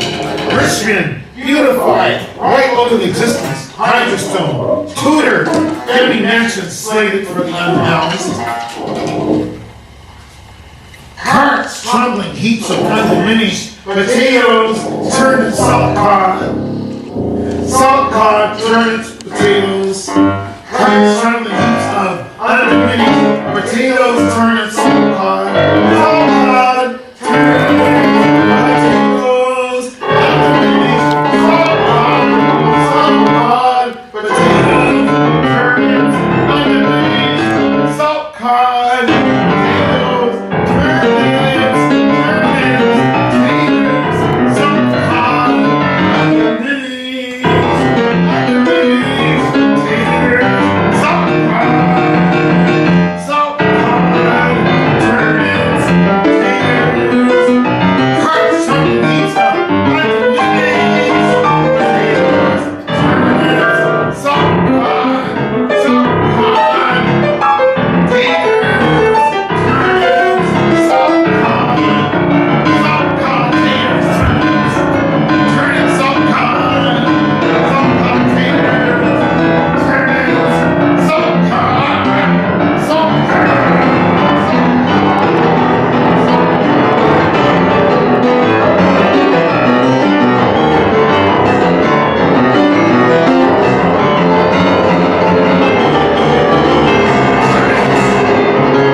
Caledonians, not so fast and not even half as much. There are black dead and black owned blown up properties, but Africvillers invoices for their pairings, their paraphernalia, their knickknacks, their leftover lodgings, some now gaping, count as fraud, pure fudge. Any pelletiers allotted now, bankrupt or now bedridden darkies, waiting a shallow moisture indeed. Any pelletiers allotted now, bankrupt or now bedridden darkies, waiting as shallow moisture indeed. Ain't no waterless eyes at all in Cupcake, where the great harbor narrows. Ain't no waterless eyes at all in Kepikek, where the great harbor narrows. The Mi'kmaq settlement, otherwise known as Turtle Grove, where Tufts Cove dictates European maps. Tufts Cove dictates European maps.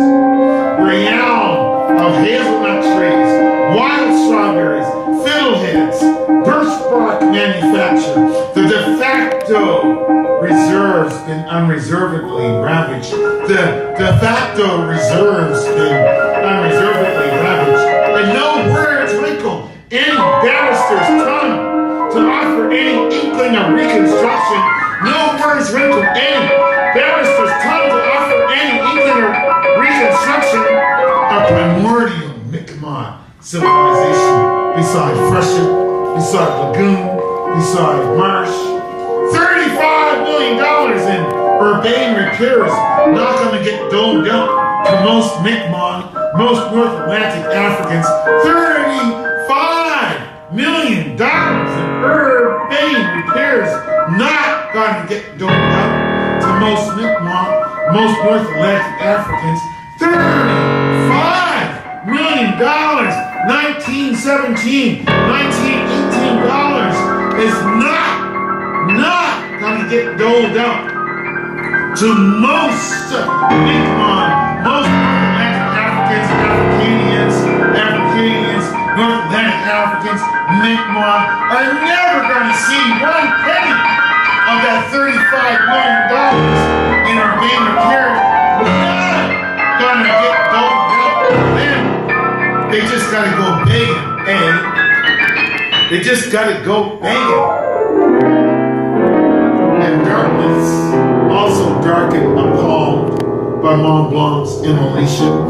Thanks, Emo, vessel of misfortune, that's gonna falter off the Falklands in 1921. Thanks, Emo, vessel of misfortune, that's gonna falter off the Falklands in 1921. Nervin Street and Shannon Park don't get off lightly.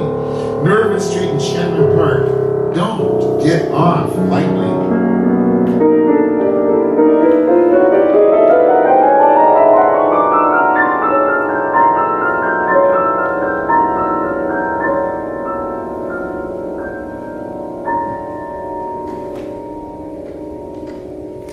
Rushing to his prejudiced verdict, Mr. Justice Drysdale demonizes Mont Blanc, Limedec, and Mackey because the Emo's mirror command, Fromm and Hayes, are deceased. Rushing to his prejudiced verdict, Mr. Justice Drysdale demonizes Mont Blanc, Limedec, and Mackey because the Emo's mirror command, Fromm and Hayes, are deceased, and therefore are not available to be condemned. Because Fromm and Hayes are deceased and unavailable to be condemned, Mr. Justice Drysdale demonizes Mont Blanc, Limedec, and Mackey because they're still living, but Fromm and Hayes are deceased and are unavailable to be condemned. So therefore, Mr. Justice Drysdale, like someone from the Beverly Hillbillies, says, Limedec and Mackey, you must be responsible because Fromm and Hayes are deceased and are unavailable to be condemned. Because they're unavailable to be condemned, Mr. Drysdale says, Mr. Justice Drysdale says, Limedec and Mackey, you must be responsible because Fromm and Hayes are deceased and are unavailable to be condemned. Unfortunately, they're unavailable to be condemned, but fortunately, you're still living, so you may be condemned.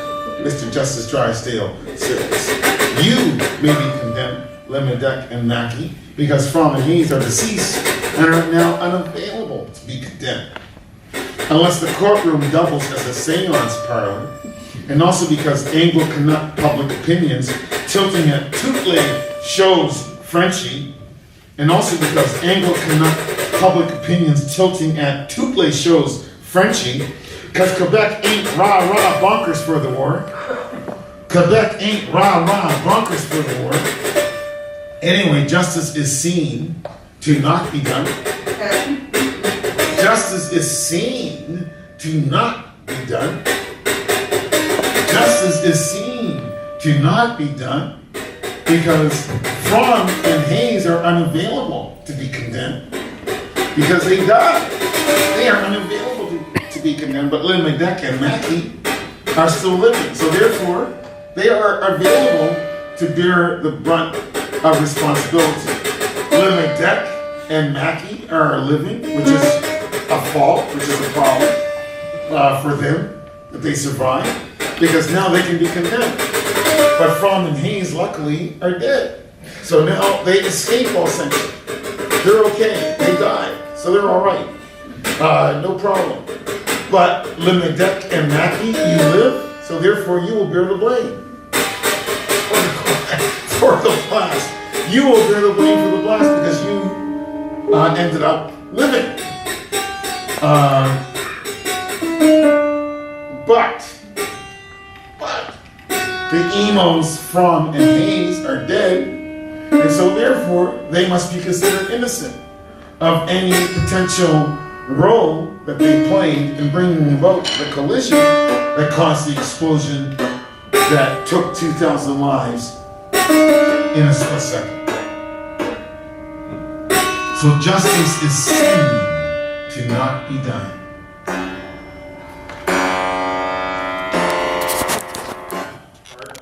This is part 4, part 5, which is titled Premature.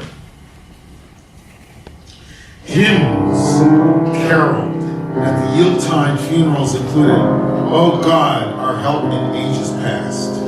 Hymns caroled at the Yuletide funerals included, "O God, our help in ages past," and "Abide with me, abide with me." A poet would have penciled in also, "Pass me not, O gentle Savior, hear mine."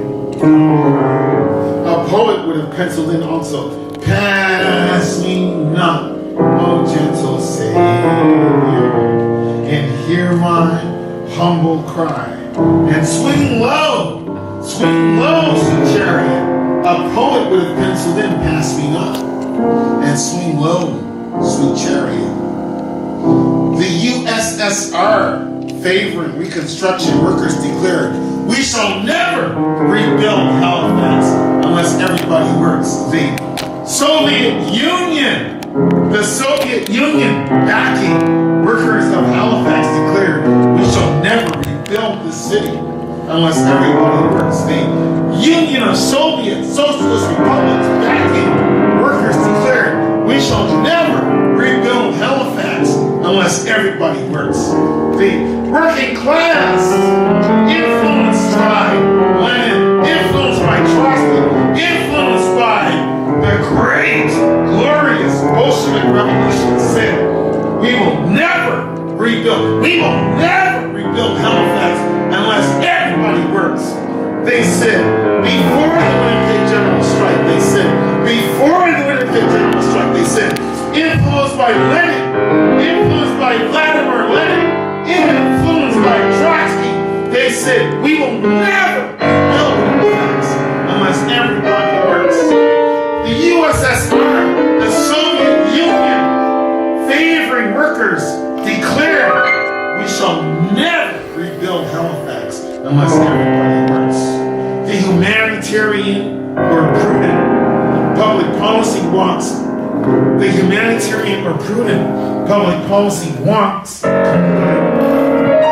quit allowing munition vessels on trade to harbors. The bureaucrats said the answer is quit allowing munition vessels on trade to harbors. The civil servants said quit allowing munitions vessels on trade to harbors. The humanitarian or prudent public policy wonks concluded we should not allow munition vessels on trade to harbors as a way to prevent future disasters of this sort. But all provisos, programs, and policies are premature. So long as we presume global social economic division, so long as we presume global economic division, and Caucasian rich versus colored poor, Caucasian rich versus colored poor, and premeditate mutual assured destruction as our final solution for all religious efforts to ameliorate unholy, uneven distribution of stable production in wealth and health. So long as we allow this global economic division, Caucasian rich versus colored poor, and premeditate mutual assured destruction as our final solution for all religious efforts to ameliorate unholy, uneven distribution of staples production in wealth and health. Therefore, do cite this poem as a cosmopolitan Christmas carol, or as an ecumenical Eastern spiritual, disaster truly is all of our history.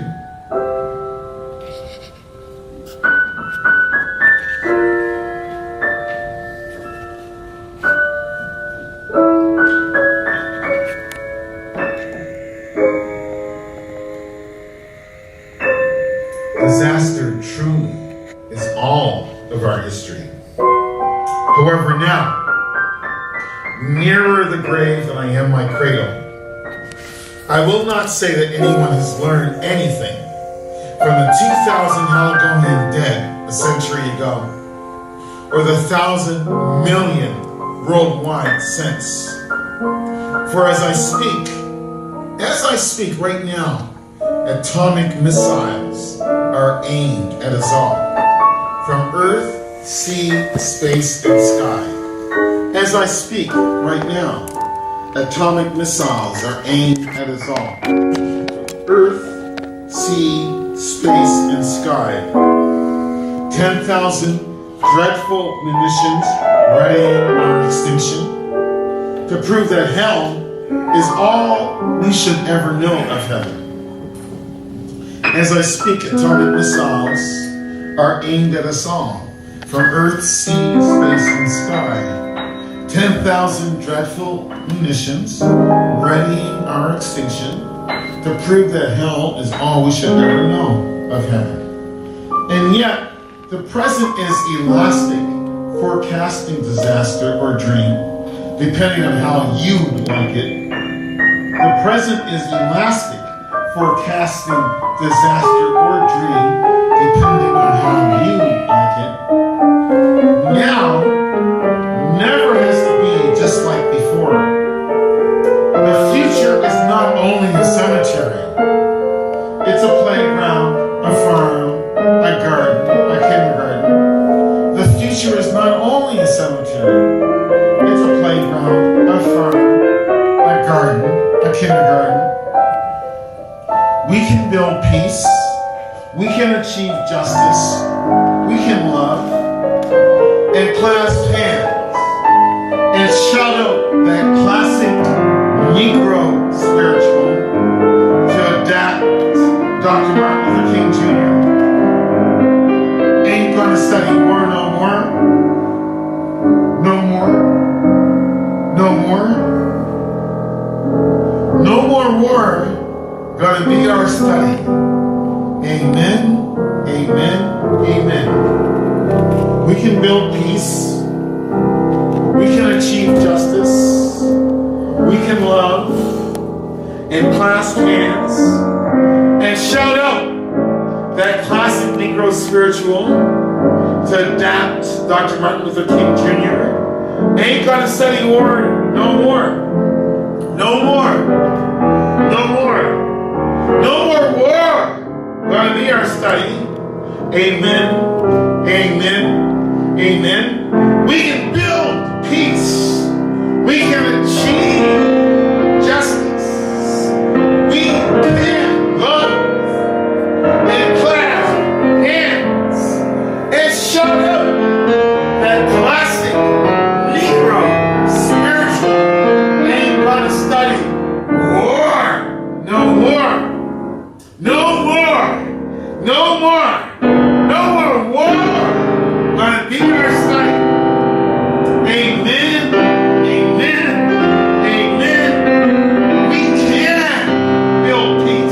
We can achieve justice. We can love and clasp hands and shout out that classic Negro spiritual ain't gonna study war no more.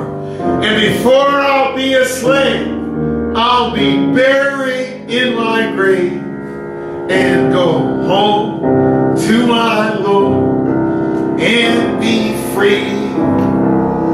No more, no more. Ain't gonna study war no more. No more war gonna be our study.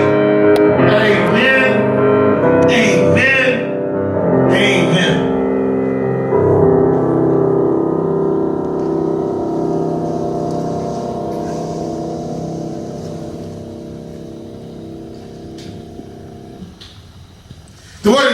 across, ladies and gentlemen.